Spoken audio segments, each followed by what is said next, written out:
Meus amados e queridos irmãos, que a doce e gloriosa paz do Senhor Jesus seja com todos.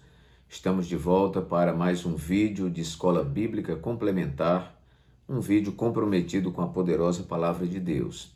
Neste vídeo nós comentamos a lição de adultos publicada pela Casa Publicadora das Assembleias de Deus trimestralmente. Nesse trimestre, estamos estudando sobre o plano de Deus para Israel em meio à infidelidade da nação, as correções e os ensinamentos divinos no período dos reis de Israel. A lição de hoje que iremos estudar é a lição número 9 para 29 de agosto de 2021.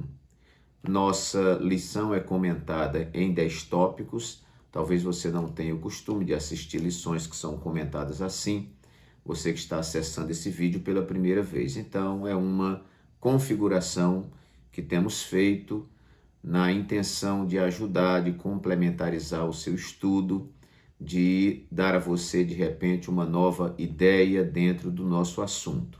Obviamente que muitos dos tópicos, dentre esses 10 tópicos, são retirados aqui da lição, em diferentes pontos. Então, nós damos uma sistematizada e, com isso, nós procuramos ajudar você. Queremos agradecer aos muitos irmãos inscritos. Estamos caminhando aí para os 17 mil inscritos neste canal e nós agradecemos por suas vidas. Quero agradecer por todos os irmãos aí de todo o Brasil que têm feito seu comentário. Ficamos muito honrados. Agradecer também ao nosso portal AD Alagoas, que tem também publicado semanalmente a nossa lição. Muito obrigado ao nosso pastor presidente, reverendo José Orisvaldo Nunes de Lima, porque sem a sua anuência nós não estaríamos dispondo do canal da igreja.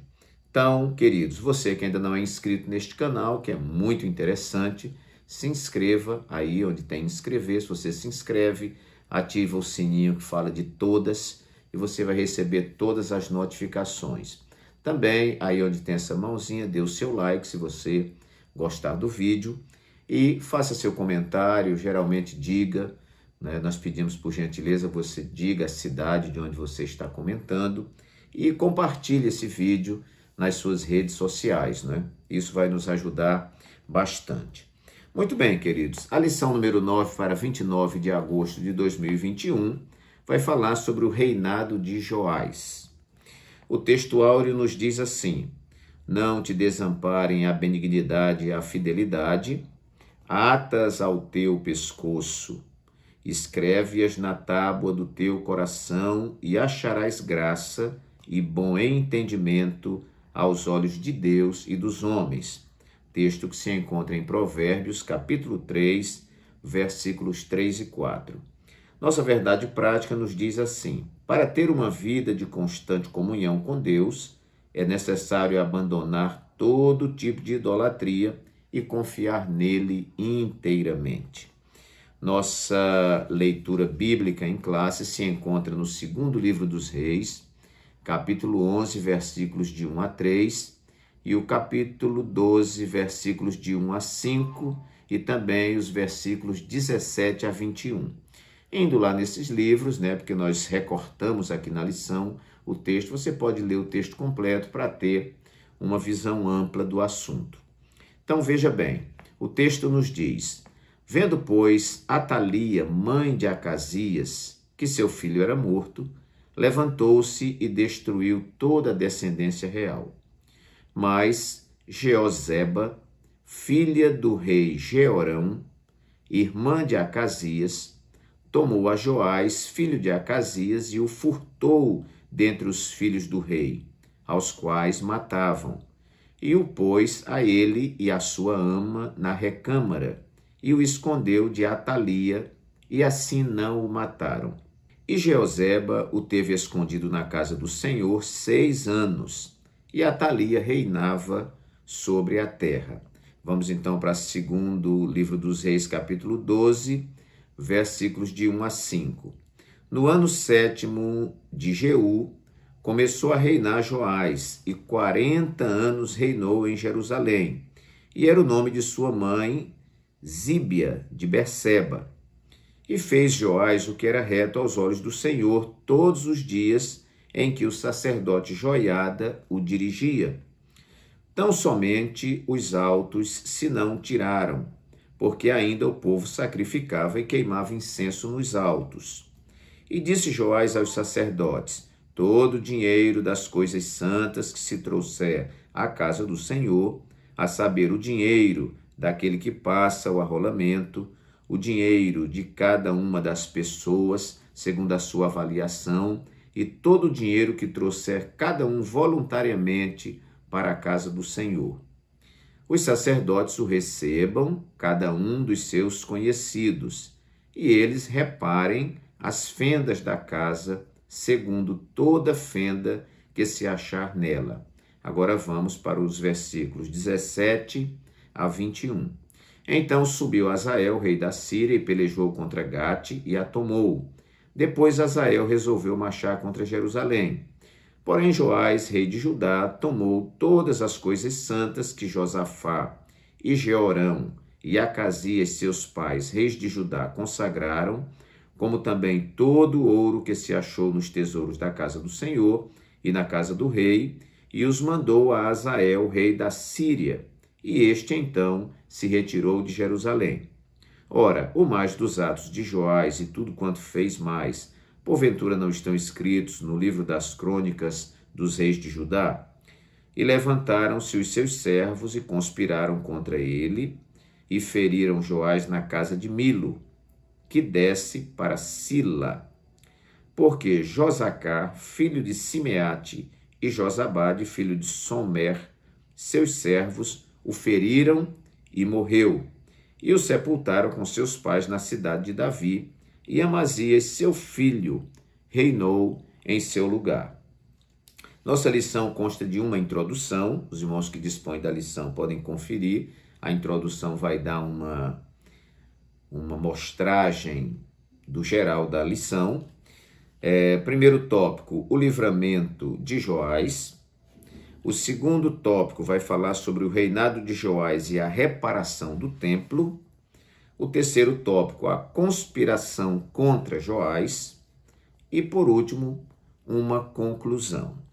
Muito bem, queridos, nós vamos então tentar comentar essa lição, distribuindo ela em 10 tópicos, conforme a configuração que fazemos toda semana nos nossos vídeos. Muito bem, primeiro eu quero falar de Joás. Eu armei aqui uma teia, mais ou menos da genealógica, dele, da sua família e tudo mais. Então, queridos, nós temos 2 reinos, o reino do norte, e o reino do sul. Houve essa divisão, todos sabem, lá nos dias de Roboão e Jeroboão. Muito bem, o reino do sul, Judá. Então, nesta época, ou um pouco próximo dessa época do rei Joás, nós temos lá em Judá Josafá.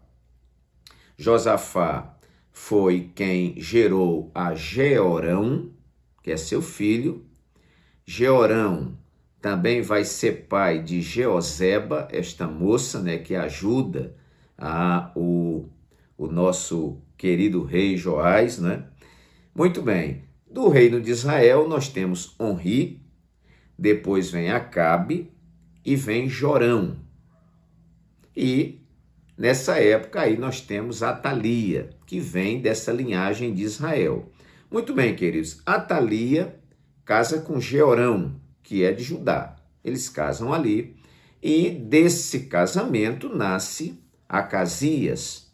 Muito bem, todos nós sabemos, irmãos, que o rei Jeú, que foi ungido lá, todos lembram, pelo profeta Eliseu, ele vem para fazer justiça, porque ele vai extinguir a casa de Acabe, de Jezabel, aquela linhagem pecadora.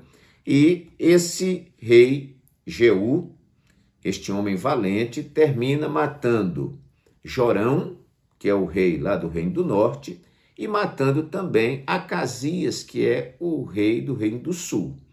Muito bem, quando sua mãe, Atalia, descobre que Acasias morreu, que era o rei de então, ela vai resolver extinguir toda a linhagem do rei. Todos aqueles que descendiam ali de Acasias, seus filhos naturalmente, ela vai tentar eliminar todo mundo para se manter no trono. Então, nós vemos aqui que Acasias casa com Zíbia e desse casamento nasce Joás, então. E Jeoseba, que é filha também de Jeorão, e casada com o sacerdote Joiada, esta moça, distinta e usada por Deus, ela vai esconder Joás, que é neto, né? Ali, vamos dizer, indiretamente quase, de Atalia, né?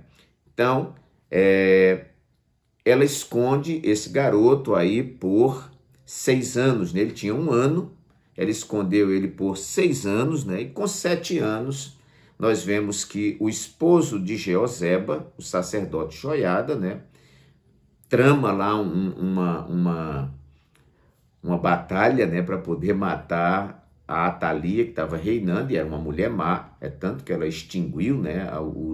Os filhos do rei para que ninguém assumisse, e ela tomou esse trono. Então, ele arquiteta alguma coisa lá com a equipe do templo para poder matar Atalia e trazer Joás, que era o rei de fato, né, que estava escondido. Muito bem, esse rei Joás vai reinar durante 40 anos, né, começou com 7 anos, e ele, como era muito novo, ele tinha todas as instruções do sacerdote Joiada, que era o esposo da Jeoseba, que escondeu, né, o garoto. Muito bem, então aqui nós temos o mapa, mais ou menos, do que aconteceu, né, as famílias aqui, como funcionavam. Tudo bem, mas nós vamos então para esse Joás, que fica escondido, né, por 6 anos. No 7º ano, ele é apresentado no templo pelo sacerdote Joiada. Já tem toda uma equipe, né, que está de soldados, todos prontos para poder aclamarem a ele rei. Quando a Atalia fica sabendo disso, que vem descobrir que barulho é aquele, que tumulto é aquele, eles executam a Atalia e o rei, né, assume de fato, sendo tutoriado por Joiada. Essa é a história de um modo geral. Então, queridos, nós vamos então, no primeiro tópico, tratar sobre Joás, um tipo do remanescente de Deus. Veja só, esta mulher, Atalia, ia eliminar a descendência de Acasias, todos aqueles que podiam suceder o trono, mas Deus deixa esse garoto, não é? Na realidade, quem protege o garoto é Deus, que usa essa jovem, digo jovem, mas uma jovem senhora, era casada com o Joiada, né? Usa a ela para poder esconder o garoto. A gente vê pessoas trabalhando muitas vezes em nosso favor, mas nunca podemos deixar de entender que é Deus que participa de todo esse processo. Deus, ele está no controle de todas as situações. Então, fica esse garoto guardado, escondido, não é? Como um remanescente. E Deus, nós sabemos que ele nunca fica sem uma representação. Me fez lembrar de Moisés, né? Moisés, nós sabemos que lá atrás, Faraó pediu que extinguisse todos os garotos, né?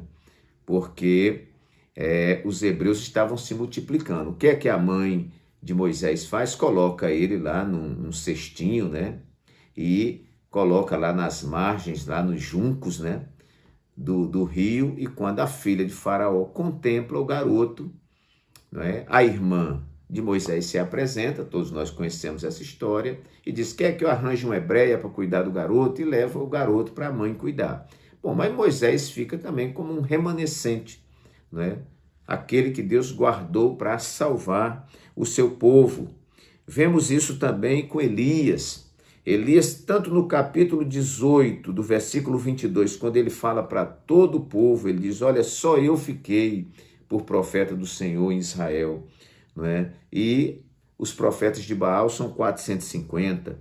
E lá na caverna, no capítulo 19, versículo 10, ele diz para Deus também. Ele entende que só ele ficou. E o Senhor diz: não, Elias, não é só você.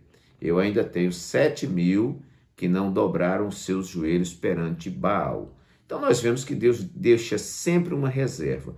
Pode vir a catástrofe que vier, pode vir a opressão que vier, a perseguição que vier, nunca Deus vai ficar sem representação. Vemos também o caso de José. José, seus irmãos, imaginam estar fazendo um grande mal para ele.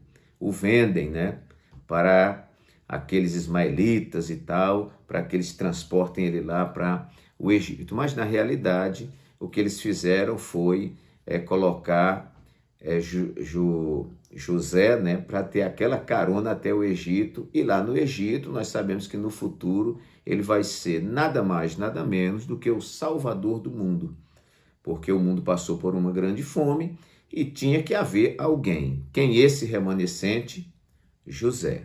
Então isso acontece em toda a Bíblia, a gente percebe isso. Até entre os profetas. Quando Josafá se junta lá, com Acabe para aquela batalha, me parece que Ramote-Gileade ou Rimote-Gileade, e ele consulta os profetas, Acabe, aí Josafá diz, não há aqui algum profeta do Senhor? E o rei Acabe diz, tem aí um tal de Mica, mas ele só profetiza contra mim. Aí chama ele lá e ele vem e profetiza conforme o Senhor determina. Então, acabaram-se todos os profetas? Deus tem um remanescente. Acabaram-se todos aqueles que podem salvar? Não, Deus tem um remanescente. Então, Joás, nós vemos que Deus o protege, usa pessoas para guardá-lo, porque Deus quer fazer dele um instrumento para governar o seu povo e manter viva a linhagem, a linhagem aí do povo de Deus. Ok, segundo tópico da nossa lição. Joás é guardado por Deus para seu projeto. Então, o primeiro tópico eu estou abordando a questão do remanescente, sempre tem alguém. E aqui a palavra de ênfase é a guarda de Deus. Deus guarda o seu povo. A síntese do tópico 1 vai dizer assim, olhe na sua lição, está escrito assim, há momentos em que o perigo nos cerca sem que o percebamos. São nessas horas que o Senhor intervém, nos concedendo escape e proteção. Então, Deus guarda o seu povo. O Salmo 124 vai dizer assim, se não for o Senhor que esteve ao nosso lado, ora diga Israel, se não for o Senhor que esteve ao nosso lado, então os nossos inimigos, então os homens já nos teriam engolido vivos, quando a sua ira se acendeu contra nós. O capítulo 11 aqui que nós lemos, capítulo 11 e os versículos 2 e 3, vai dizer, mas Jeoseba, filha do rei Jeorão, irmã de Acasias, tomou a Joás, filho de Acasias, e o furtou dentre os filhos do rei, aos quais matavam, e o pôs a ele e a sua ama na recâmara. É Deus usando esta mulher. E o escondeu de Atalia, e assim não o mataram. E Jeoseba o teve escondido na casa do Senhor 6 anos. Olha como Deus preserva, como Deus cuida do seu povo. Então, Joás, guardado por Deus para o seu projeto. É assim que Deus nos faz. Que Deus faz conosco, digo, Muitas vezes estamos sendo ameaçados, estamos sendo perseguidos, alguém quer nos eliminar e Deus simplesmente nos esconde. Quem sabe se esse silêncio de Deus que você vive, esse tempo que parece que ninguém está olhando para você, quem sabe não seja Deus escondendo você. Terceiro tópico, então, do nosso comentário. Deus também trabalha nos bastidores. Eu quero destacar no primeiro tópico, remanescente, é a palavra de destaque. No segundo tópico, eu quero destacar guardado, E o terceiro tópico, bastidor. O que é Deus trabalhar nos bastidores? É quando Deus está trabalhando e nós não estamos vendo. Se eu não me engano, um livro antigo ou uma citação que alguém disse assim, Deus trabalha no turno da noite. Quando nós pensamos que ele não está trabalhando, quando nós não estamos o vendo, nem estamos sentindo.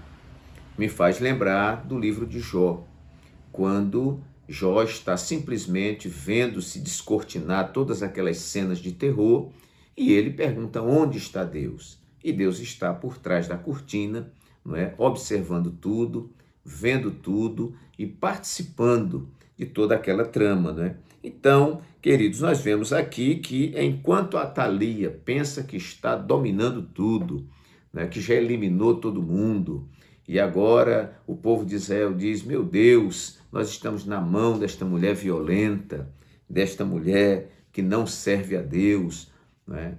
Nós vemos que lá no bastidor existe um rei que está guardado, está sendo protegido por Deus e por pessoas que Deus usa para cuidar dele. Olha, durante 6 anos, esse segredo, não é? Esse esconderijo, então Deus ocultou todas as coisas, mas Deus está trabalhando nos bastidores. Deus está trabalhando no coração do sacerdote Joiada, certamente, né, para no seu coração brotar esse desejo de trazer o rei de verdade para o seu trono. Deus está trabalhando no coração de Jeoseba, que mantém este segredo, né? Enfim, Deus está por trás dos bastidores trabalhando. E isso acontece também conosco. Há momentos que nós não vemos Deus, não sentimos Deus, não vemos nenhuma operação, não vemos nada de sobrenatural. E não é, meus irmãos, que muitas vezes nós pensamos que Deus nos abandonou. E aí fazemos aquela pergunta, como diz o pregador, né? Onde estava Deus quando tudo isso aconteceu comigo? Ou onde está Deus enquanto tudo isso está acontecendo comigo? E o pregador disse, Deus está onde sempre esteve, no controle de tudo. Então, terceiro tópico, Deus também trabalha nos bastidores. Quarto tópico, eu anotei aqui, a importância da mentoria de homens de Deus. Chegou o tempo, meus queridos, em que, não é, o sacerdote Joiada vai trabalhar em favor da eliminação de Atalia e da assunção ao trono do rei Joás. Muito bem, então, queridos, como esse rei é um rei novo, né, o rei tem apenas 7 anos de idade, e a gente já aprende que ele vai governar durante 40 anos, durante bom tempo ou muito tempo da vida de Joás, o sacerdote Joiada estava orientando. E é bom destacar que enquanto ele ouvia as orientações do sacerdote, enquanto ele estava sendo mentoreado por este homem de Deus, o seu reinado foi um reinado próspero, um reinado de progresso, de evolução.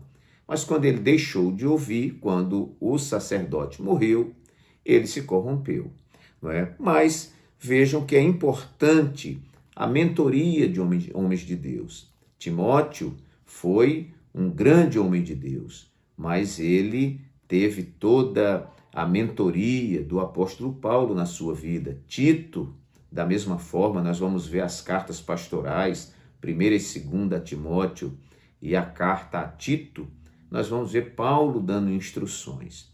E como é bom nós termos alguém que está acima de nós, nos dando instruções. Nós vamos ver que Josué acompanhou Moisés durante muito tempo.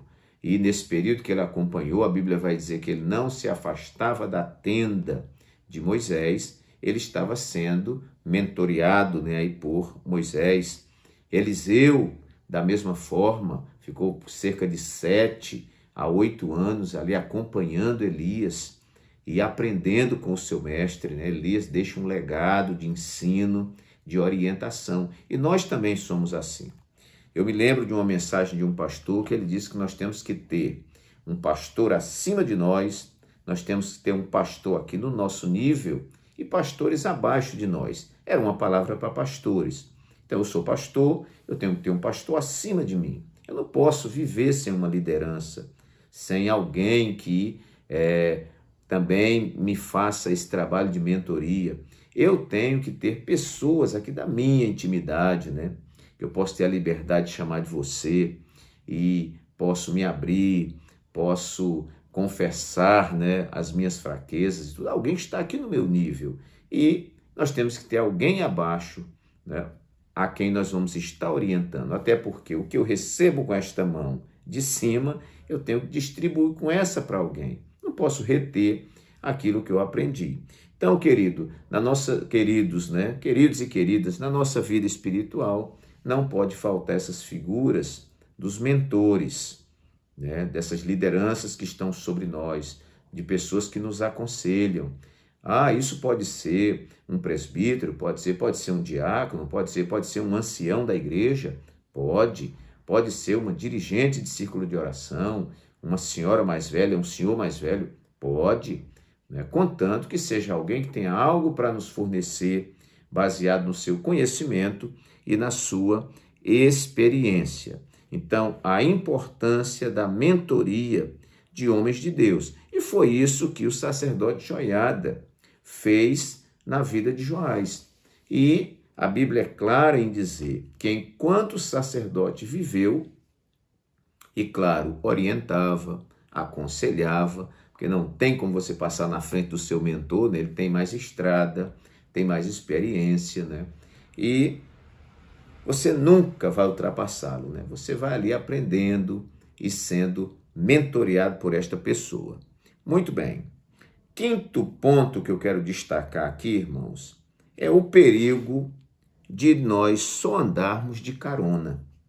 Então foi um tempo muito brilhante, um tempo muito abençoado, em que Joás recebeu as orientações do seu amigo e do sacerdote, né? Joiada, amigo e sacerdote Joiada. Foi muito bom esse tempo, mas era necessário que Joás construísse em si um caráter sólido, porque você não pode ficar a vida inteira dependendo dos outros. Houve o tempo em que o sacerdote Joiada morreu e agora Joás vai se desviar. Então, eu coloquei aqui o perigo de só andarmos de carona. A nossa palavra é: viva a sua própria experiência. A gente ouve pessoas mais experientes do que nós, nossos mestres, nossos pastores, mas você tem que construir sua personalidade. Usando uma linguagem, né, bem popular nossa, né, você tem que aprender a andar com as próprias pernas. Como dizia um amigo meu, você tem que aprender a pastar sozinho, né? Não pode ficar dependendo a vida inteira das pessoas. Então, na nossa experiência, ao longo, eu já tenho 44 anos de evangelho e vou acompanhando a igreja em diferentes lugares do Brasil, a gente percebe, às vezes, tá lá o casal firme na igreja, a esposa morre, o marido se desvia. Às vezes, o marido está firme com a esposa na igreja, o marido morre, a esposa se desvia. Os pais morrem, os filhos se desviam, né? O pastor morre, a família do pastor se desvia. Então, irmãos, nós estamos apegados a quem? Estamos firmados em quem? Em Jesus ou nesta pessoa que está nos dando carona? Então, tem que ter muito cuidado, porque esse tempo de Joás ao lado do sacerdote Joiada foi muito importante. Mas quando faltou Joiada, ele agora tem que aprender a navegar sozinho, né? E navegando sozinho, ele vai guardar as boas lembranças, os bons ensinamentos, né? E se manter firme. Então, por isso que eu coloco aqui o perigo de só andarmos de carona. Nós vamos ver aqui na interação com o professor, veja só. Enquanto Joás seguiu os passos do sumo sacerdote Joiada, fez o que era reto diante do Senhor. Eliminou o baalismo, renovou a aliança e restaurou o culto a Iavé, reparou o templo, etc. Todavia, depois da morte do homem de Deus, Joás deixou-se seduzir pelos príncipes do povo e mergulhou na impiedade, na injustiça e na idolatria. E aqui também, na nossa introdução, diz aqui, com apenas 7 anos de idade, Joás começou a reinar. como era muito jovem, recebia orientações e conselhos do sacerdote Joiada. Durante os anos em que foi orientado, teve um brilhante reinado, olha a mentoria, e fez o que era reto aos olhos do Senhor. Porém, como as suas convicções sobre Deus não eram suficientemente fortes, após a morte de Joiada, Joás deixou-se influenciar por maus conselhos que fizeram Judá retornar à idolatria. Então, meus queridos, vai haver um momento em que o teste da nossa fé, o teste da nossa crença, o teste da nossa fidelidade, não é? Ou a fidelidade, a nossa crença, a nossa fé, vai ser colocada à prova, vai chegar esse tempo. E nós não vamos ter corrimão, não vamos ter muleta, não vamos ter onde se escorar. É você e Deus provando quem você realmente é. Então vamos para o nosso sexto tópico. Vou repetir, você que está anotando. Primeiro tópico, Joás, um tipo do remanescente de Deus na terra. Segundo tópico, Joás é guardado por Deus para seus projetos. Terceiro tópico, Deus também trabalha nos bastidores. Quarto tópico, a importância da mentoria de homens de Deus e de mulheres de Deus, claro. Quinto lugar, o perigo de só andarmos de carona. Existe até um tempo que a gente tem que andar de carona, mas a gente tem que assumir o volante um dia, né?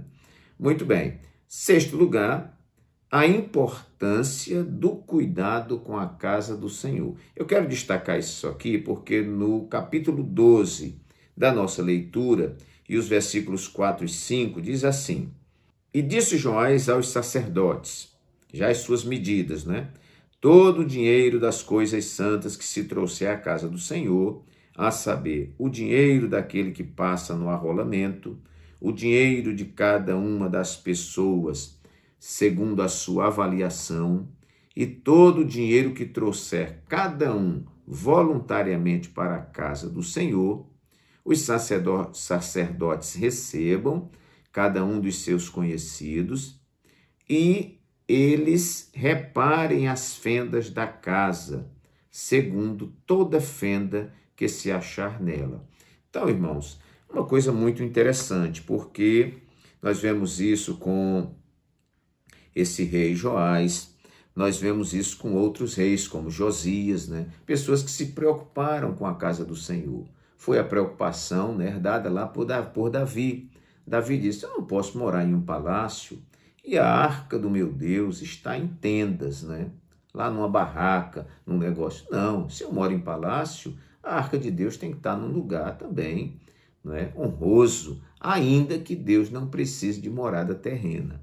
Então, queridos, nós vemos aqui um ato, né, de um homem de Deus, uma pessoa dedicada que estava sob a mentoria de Joiada, a preocupação com a casa do Senhor. Estamos vivendo hoje uma época dos desigrejados, que dizem que a casa de Deus não tem importância. Para que cuidar de templo? Né? Para que igrejas construídas? Né? Importante é o povo. Claro que as pessoas são importantes, mas as pessoas vão para onde? Para debaixo de um pé de algaroba, debaixo de um pé de mangueira, ficar na chuva, no sol. Onde esse povo vai se reunir?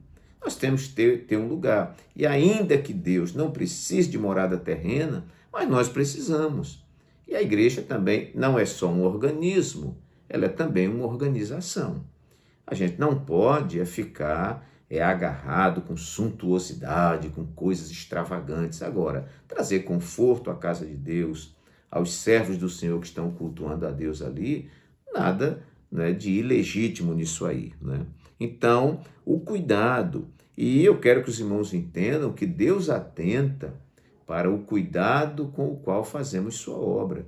Às vezes alguém tem um instrumento na igreja, o cuidado que você tem com aquele instrumento, o cuidado que você tem no manuseio do som da igreja, né? Lá na igreja que eu estou dirigindo, Benedito Bentes 1, quero homenagear aqui o nosso querido irmão Glênio, né? Que é quem cuida do nosso som, e eu reparo como ele é cuidadoso, irmãos, né? Zeloso com o som, e eu creio que Deus vai recompensá-lo por esse carinho com o qual ele tem feito, não é, esse trabalho, ainda que não seja remunerado por isso, né? Ele faz com todo amor, não é? Junta os cabos direitinho. Isso é zelo. Uma irmã que cuida da casa do Senhor, limpa a casa com cuidado. Um irmão que vê uma parede suja e pinta aquela parede. Isso é carinho. E isso, irmãos, chega no céu, porque Deus está olhando o nosso coração. Pastores que são cuidadosos com a casa de Deus, né? Olha um trabalho para ser feito, né? E ele tenta buscar recursos para poder fazer aquele trabalho e ver a casa do Senhor bem cuidada, né? Nós somos, como eu falei, um organismo, mas somos uma organização. E Deus observa tudo isso. Então, este homem de Deus, Joás, o rei ali do reino do sul, né? Ele tem o cuidado com a casa do Senhor, né? Ajunta o dinheiro do povo. Nós já vimos aqui, né, no capítulo 12, versículos 4 e 5. Vamos lá para o tópico 2 e subtópico 1, que tem um comentário aqui, diz assim, olha, o reinado de Joás foi muito próspero, enquanto Joiada o aconselhava, já vimos isso. Como a adoração a Baal havia sido muito incentivada pelos reis anteriores, nenhuma manutenção fora feita no templo do Senhor. Eles adoravam outros deuses. E por isso, o templo, estava em condições precárias. Logo, Joás incentivou o povo e os sacerdotes a arrecadarem ofertas para a manutenção do templo, porque a casa do Senhor é mantida com as nossas ofertas. Eu tenho incentivado aos irmãos, sejam ofertantes, sejam dizimistas fiéis. O dízimo é a primeira 10ª parte de tudo que Deus nos dá. Não é? E esse dinheiro nós entregamos com muita alegria, porque se for com constrangimento, com tristeza, com murmuração, é melhor não entregar, porque não vai passar da tesouraria. Não é? Nós precisamos de um dinheiro abençoado, dos servos de Deus que dão com alegria, com generosidade, né? Conforme o propósito do seu coração, e claro que Deus vai abençoar. Então a casa do Senhor estava em condições precárias. Logo Joás incentivou o povo e os sacerdotes a arrecadarem ofertas para a manutenção do templo. Um detalhe muito importante nessa arrecadação foi a fidelidade com que os sacerdotes e tesoureiros reais administravam o dinheiro. Numa época como hoje, esse exemplo dos funcionários de Joás é um importante modelo a ser seguido para desfrutarmos as bênçãos do Senhor. Então, queridos, nós queremos aqui destacar a importância do cuidado com a casa do Senhor. Não fique colocando chiclete debaixo do banco, jogando copo no chão. Não é? Nós temos que ter carinho, irmãos, por aquele lugar onde que a gente consagrou para cultuar a Deus. Se cada crente zelasse, né? Às vezes alguém vê um ventilador sujo e diz, isso aí é com a zeladora. Que tal você pegar um pano e limpar, né? E melhorar o seu galardão, né? Então, a responsabilidade da casa de Deus é de todos nós. Uma luz que está acesa em um ambiente que não está precisando de luz acesa, a gente vai lá e apaga. Saiu da igreja, olha as torneiras, tem torneira pingando. Irmãos, isso é carinho com a casa de Deus. Eu até anotei aqui, quem ama ao Senhor, ama tudo que é dele. Ponto final, ok? Vamos lá então para o nosso 7º tópico, a confiança da administração das finanças. Não é? Isso aqui é muito interessante, a confiança da administração das finanças. Segundo tópico, aí nós vamos para o tópico 2, que eu li agora há pouco, falando da fidelidade, mas tem o subtópico 3 também, que diz assim, não importa a quantia que está sendo administrada, Deus jamais se agradará de qualquer subtração de valores financeiros ou vantagens pessoais. A palavra de Deus incentiva a prática da fidelidade. Não te desamparem a benignidade e a fidelidade, atas ao teu pescoço, escreve-as na tábua do teu coração e acharás graça e bom entendimento aos olhos de Deus e dos homens, Provérbios 3, 3 e 4. A fidelidade enobrece a alma e traz respeito a quem a pratica. Irmãos, é assim um tópico que a gente podia até dispensar, né? A gente teria que já deduzir, né, dentro da lógica, que a administração financeira da igreja age com fidelidade. Infelizmente, nós temos visto alguns lugares que não tem ocorrido desta maneira, mas eu tenho muito receio, né, do que vai acontecer com pessoas que meteram a mão de forma indevida naquilo que são ofertas e dízimos para a casa do Senhor. Existe uma bênção para aquele que oferta e existe uma bênção para aquele que administra as ofertas. Nós não podemos nos esquecer disso. Eu sou pastor de uma igreja, eu oferto, entrego os dízimos de tudo que o Senhor me dá, não é? E coloco lá na tesouraria com muita alegria. Tenho um pastor, que é o meu pastor presidente, né? Nossa administração é uma administração centralizada, né? Os recursos vão para a nossa igreja sede, lá na igreja sede a igreja administra nas construções, como diz o nosso pastor, né? O dinheiro passa pela tesouraria da sede e nós estamos construindo. Um ano como esse, irmãos, um ano de pandemia, eu digo isso para todo o Brasil com muito orgulho, né? Nós estamos aqui em Alagoas, um estado sofrido, um estado que praticamente não tem indústrias e fábricas, né? Um estado que tem talvez o menor IDH do Brasil, né? O Índice de Desenvolvimento Humano, mas a Igreja Assembleia de Deus aqui em Alagoas está, desde o ano passado, com cerca de 23 obras em andamento, templos que são verdadeiras catedrais dignas, não é? Aqui a igreja distribui cestas básicas, sopa, comida praticamente todos os dias, né? Então, não estamos simplesmente construindo e desprezando o social. Pessoas estão sendo cuidadas, o nosso estado está avançando e tudo isso nós glorificamos a Deus. E eu entrego os meus dízimos, minhas ofertas com muita alegria. Primeiro que é o meu dever e por saber que nós temos uma administração fiel, né, que tem aplicado muito bem esses recursos. A síntese do tópico 2 vai nos dizer assim: aqueles que administram os bens destinados para a obra de Deus devem fazê-lo com dedicação, verdade e amor. Repito, Deus tem uma bênção para o crente fiel nos seus dízimos e ofertas e tem uma bênção para aquele que administra esses dízimos e ofertas que chegam na casa do Senhor. 8º tópico da nossa lição: o declínio da desobediência. A desobediência, irmãos, só faz o indivíduo descer a ladeira, né? Um abismo chamando outro abismo. Enquanto o crente fiel, o homem fiel a Deus, é como a luz da aurora, né? O justo é como a luz da aurora que vai brilhando mais e mais e mais e mais e mais até ser dia perfeito. O ímpio, ele vai descendo os degraus da iniquidade e vai descendo os degraus da desobediência.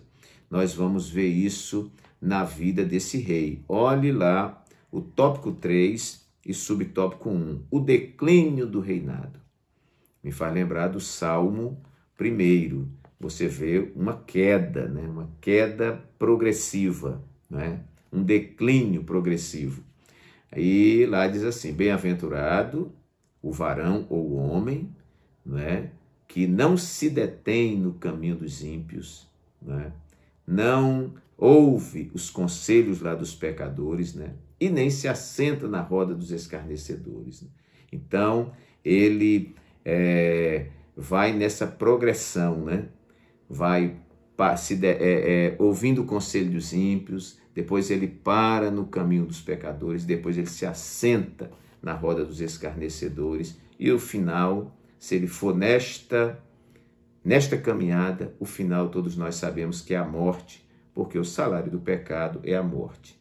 Há caminhos que aos olhos do homem parece direito, mas o fim deles são caminhos de morte, né? Então, queridos, o declínio da desobediência. Olha só, o declínio do reinado. A história de Joás nos revela que ele não tinha firmeza em suas convicções e deixava se levar, né? Ou se deixava levar facilmente por qualquer sugestão, conforme segundo o livro das Crônicas 24:17. Quando o sacerdote Joiada morreu, o rei não conseguiu manter-se inteiramente fiel ao Senhor e passou a adorar ídolos. Olha a situação, irmãos, e a confiar em suas próprias forças. As más decisões de Joás e sua desobediência resultaram na falta de prosperidade do reino, na perda de sua confiança em Deus e mais tarde na conspiração de assassinato contra ele. Final, morte.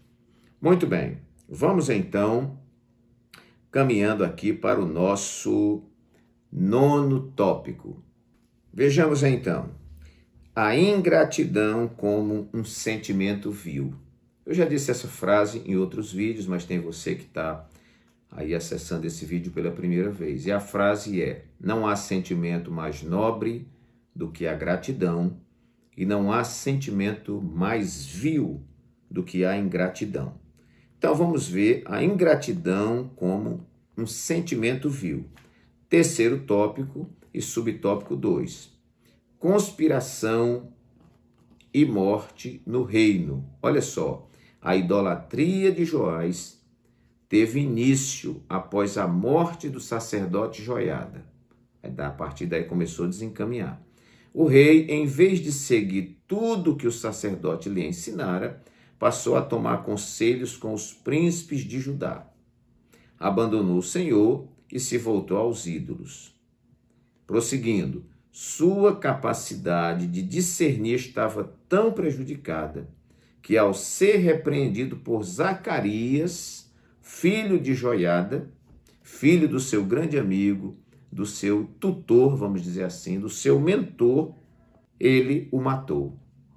Então veja, irmãos, este rei, Joás, ele desceu tanto a ladeira, desceu tanto o caminho da desobediência que chegou ao ponto da ingratidão. Matou o filho daquele que foi, vamos dizer, o grande protetor dele ao longo de toda a sua caminhada, o grande orientador, o seu grande conselheiro. Morre esse grande conselheiro, ele vai declinando e chega a um ponto de matar o filho dele. O nome disso é ingratidão. Ele se esqueceu de tudo que Joiada fez por ele, tudo que a Jeozeba, que era esposa do Joiada, fez por ele, ele esqueceu de tudo e matou seu filho Zacarias. Então, o nome disso é ingratidão, e a ingratidão é um sentimento vil. Nós precisamos ter muito cuidado, nós precisamos agradecer mais a Deus, agradecer mais as pessoas, não esquecermos daqueles que fizeram muita coisa por nós. Eu sempre estou dizendo aos obreiros aqui, nos cursos que nós temos aqui em Maceió, nunca se esqueça daquele que foi o seu professor de escola dominical, nunca se esqueça daquele que te indicou, usado por Deus, para o diaconato. Não se esqueça daquele que um dia estendeu as mãos sobre você para o presbitério, daquele que te convidou para o pastorado, que te apoiou, no início da sua fé. Nós muitas vezes esquecemos isso, irmãos. Vamos desenvolvendo, vamos progredindo, vamos crescendo e o pior, vamos inchando. E depois de inchado, a gente esquece de todo mundo e parece que chegamos onde chegamos, sem a ajuda de ninguém. Mas agradeça a quem lhe ajudou no início da sua caminhada e Deus vai se agradar dessa atitude. 10º e último ponto, a bênção do ofertante e do administrador. Eu deixei aqui esse tópico à parte que nós falamos até anteriormente, mas eu quero aqui destacar que há uma bênção para o ofertante e há uma bênção para aquele que administra. Há pessoas que muitas vezes ficam ofertando e querendo administrar a sua oferta, né? Então ele olha e diz, não concordo com o que está sendo feito nessa igreja, então eu vou pegar minha oferta, vou pegar meus dízimos, vou comprar a cesta básica e vou entregar para quem eu acho que devo entregar. Mas a palavra de Deus diz, trazei todos os dízimos à casa do tesouro, para que haja mantimento na minha casa. Na casa do tesouro tem o tesoureiro e tem os que administram, e eles administrem lá esse recurso. Você não é o responsável por isso. E a bênção de Deus na minha vida, de ofertante dizimista, não está condicionada àqueles que administram. Então, há uma bênção para o ofertante e há uma bênção para aqueles que administram. Meus queridos e amados irmãos, que Deus nos abençoe, que esta lição fique guardada no seu coração. Se você gostou desse vídeo, olha, tem muita gente esquecendo de clicar na mãozinha, clique nessa mãozinha e você vai estar abençoando esse vídeo. Compartilhe, faça seu comentário e se não é inscrito, não se esqueça aí de se inscrever. Deus abençoe a todos, um abraço carinhoso do pastor Walter Pereira e até o nosso próximo vídeo, se Deus assim o permitir.